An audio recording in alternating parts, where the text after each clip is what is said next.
Hello, hello, 1 2 3 4।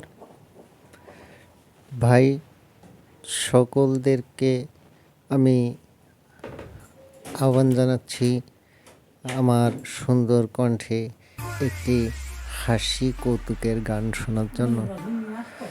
চুলকানি চুলকানি ওরে চুলকানি, চুলকানি চুলকানি ওরে চুলকানি। চুলকানির ফসল এবছর খুব ভালো হয়েছে আমাদের। আপনারা আমাদের জন্য দোয়া করবেন যেন চুলকানি সেরে যায়। আমরা বহু ডাক্তার কবিরাজ দেখিয়ে কোনোভাবেই চুলকানি সারতে পারিনি। তাই আপনাদের কাছে আমি বিনীত আবেদন করছি যে আপনারা আমাদেরকে আশীর্বাদ করবেন, দোয়া করবেন, প্রার্থনা করবেন। ভালো থাকবেন।